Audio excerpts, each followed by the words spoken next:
Olá, irmãos. Saúdo cada um de vocês com a graça e a paz de nosso Senhor Jesus Cristo. Amém?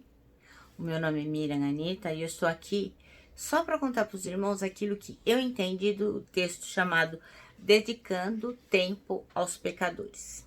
Esse texto não foi escrito por mim, ele está lá no Manancial, que é uma publicação de meditações diárias da União Feminina Missionária Batista do Brasil.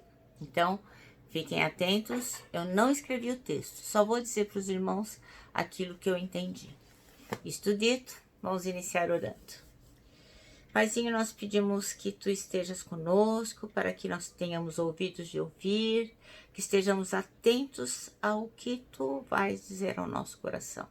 Ministra, Senhor, em cada um de nós a Tua bênção, a bênção do entendimento. É em nome de Jesus que pedimos. Amém.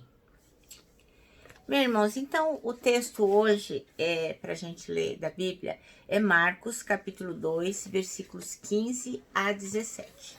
Então eu vou ler com os irmãos, tá bom? Então ele diz assim, ó.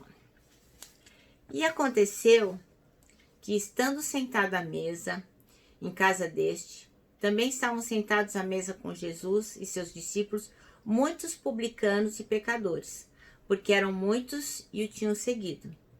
E os escribas e fariseus, vendo-o comer com os publicanos e pecadores, disseram aos seus discípulos: Por que come e bebe ele com os publicanos e pecadores?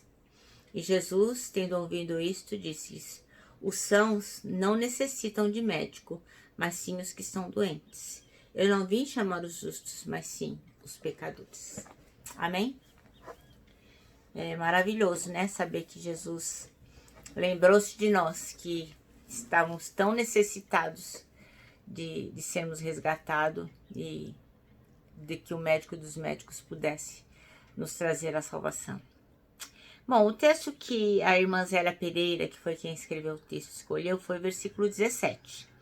E diz assim: Ouvindo isso, Jesus lhes disse: Não são os que têm saúde que precisam de médico, mas sim os doentes. Eu não vim para chamar justos, mas pecadores. Glória a Deus. Bom, então o texto diz assim, que uma das maiores riquezas que qualquer pessoa, seja onde ela nascer, seja ela quem for, a maior riqueza que uma pessoa pode ter é tempo. Então é impossível comprar tempo. E a gente também não pode guardá-lo. Então, saber aproveitar bem o tempo é fundamental para quem quer ter uma vida bem-sucedida. Se a pessoa não tem mordomia do seu tempo, não sabe como dividi-lo, como dar prioridade para o que tem realmente prioridade, o tempo voa, o dia passa e ela não fez o que era necessário que fosse feito. Então, apesar do tempo de nossas vidas serem limitado, Deus deseja que ele seja utilizado na convivência com outras pessoas. Então, o Senhor se agrada quando a gente aplica tempo com o outro, quando a gente dedica o nosso tempo a outra pessoa. Então, é muito egoísmo a gente utilizar o nosso tempo assim, só com aquilo que pode nos trazer lucro. Então, a gente precisa enxergar as pessoas próximas e decidir investir tempo em relacionamentos saudáveis. Então, é importante que a gente veja as pessoas que a gente quer aplicar o nosso tempo, que essa relação seja saudável, que a pessoa edifique, construa, faça de você uma pessoa melhor e você a mesma coisa em relação a ela. É uma via de mão dupla. Em Marcos 2, 15 a 17, que nós acabamos de ler, a gente é possível visualizar uma situação na qual o próprio Senhor Jesus nos ensina uma valiosa lição acerca do melhor aproveitamento do tempo que é possível o cristão fazer. Então, assim, Jesus não era pecador, mas ele estava entre os pecadores. Ele estava aplicando o seu tempo com os pecadores. Ele não estava desperdiçando o seu tempo, ele estava aplicando. E o fato dele estar com aqueles homens que eram julgados como pessoas que faziam coisas ilícitas, pegavam impostos, enfim, coisas que as pessoas não aprovavam, Jesus não era um deles. Então, conforme esse texto que a gente leu, Jesus e os seus discípulos escolheram relacionar-se com publicanos e pecadores, desfrutando até mesmo de uma refeição junto com eles, ainda que entendendo que poderiam ser julgados impuros por isso ou sofrer o peso da inveja dos líderes religiosos da época. Então eles avaliaram a situação. Eles pensaram, eu vou me sentar com aqueles homens, né, que são os publicanos e os ditos pecadores, e as pessoas vão falar mal, porque as pessoas falam, né, como a gente diz, língua não tem osso. E a gente também, hoje em dia, depende da pessoa com quem se relaciona, os outros dizem, olha, tá lá com aquela fofoqueira. Nossa, andando com aquela pessoa lá, não vale nada aquela pessoa. Então as pessoas realmente observam mais a nossa vida que a própria, né? Então é impressionante como as pessoas cuidam das nossas vidas. Mas não faz mal, se nós estivermos fazendo a coisa orientadas pelo Espírito Santo de Deus e discernindo o que estamos fazendo, nós podemos andar com quem quisermos, desde que o nosso objetivo seja realmente o de edificar, o de trazer alguma coisa boa para aquela pessoa com quem a gente está se relacionando. Então, quando esse povo começou a falar mal lá deles, Jesus Cristo simplesmente responde que não veio chamar os justos, né?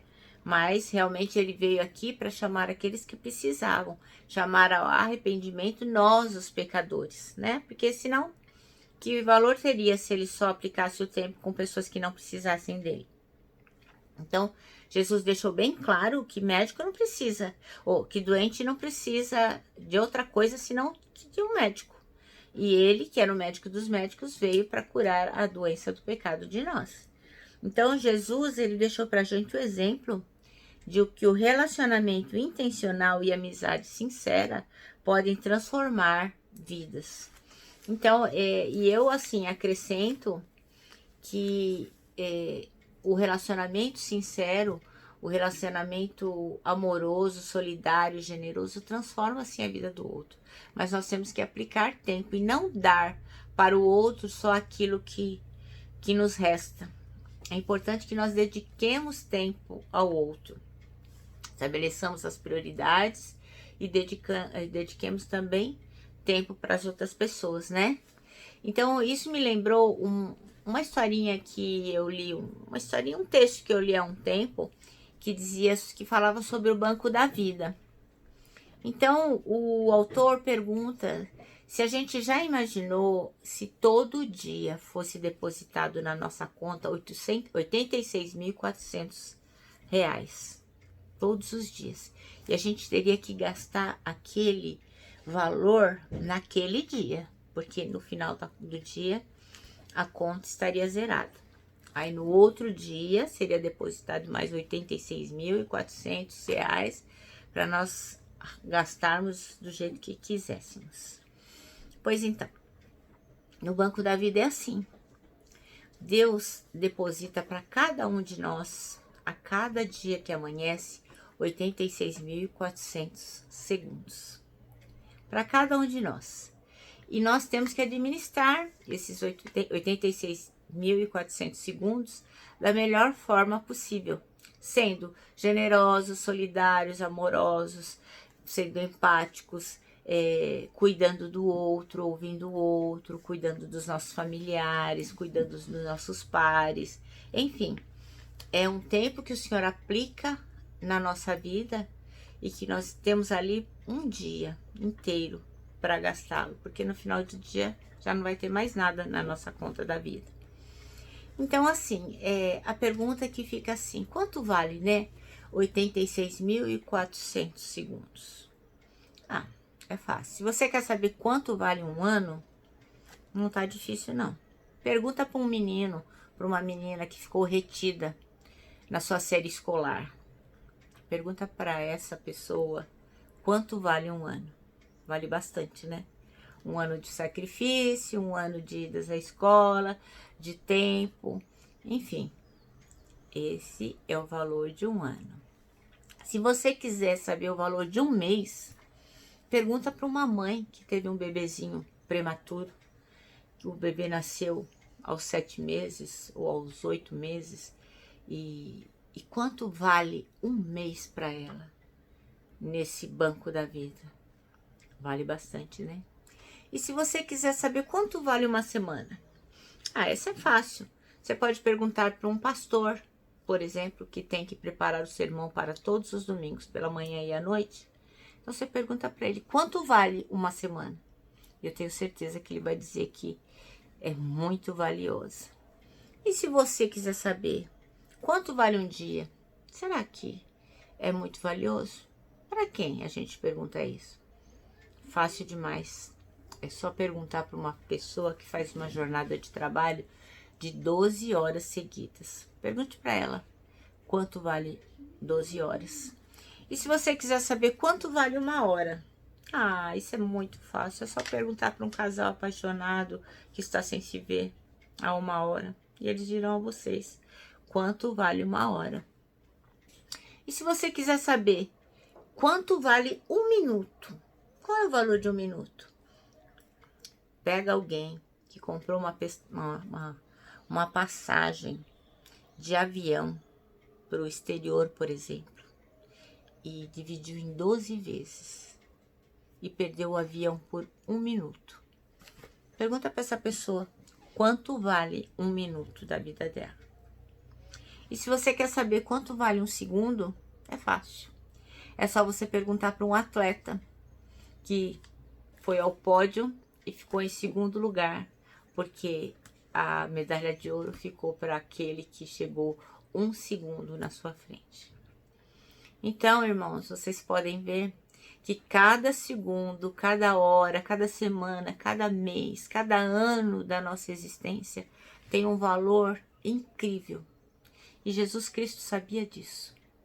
E ele aplicava cada dia, cada segundo depositado na sua conta da melhor forma possível. Sendo um homem bom, sendo uma pessoa direcionada para fazer a vontade do Pai, a mostrar o plano da salvação, a resgatar aqueles que estavam perto dele, a curá-lo. Então Jesus Cristo nos dá o exemplo, ele sabia o valor do tempo. E nós também temos que saber, nós temos que valorizar, porque o Senhor deposita todos os dias 86.400 minutos na nossa conta. Mas não pense você que ao final nós não prestaremos conta deste tempo que nos foi depositado. Então nós temos sim que dedicar ao nosso próximo tempo, amor, porque isso é mandamento divino. Nós temos que amar o outro assim como nós nos amamos. Aqui eu não estou falando nada, não tem nada a ver em ser bobo, não é nada disso que eu estou falando. Estou falando de atitudes de amor, de generosidade, solidariedade, empatia. Atitudes que levem o outro a ter o desejo de conhecer esse Jesus que nos tornou uma pessoa melhor. Bom, meus irmãos, o nosso manancial termina assim, dizendo que a gente deve orar pedindo a Deus que nos dê visão de pessoas as quais podemos ajudar por meio de nossa amizade. Então, que nós possamos valorizar o nosso tempo e direcioná-lo para pessoas que possam ser beneficiadas com a nossa amizade. Eu termino aqui com um abraço fraterno, o abraço de todos os dias de urso. E lógico, né? Com a nossa palavra de ordem que é saudades.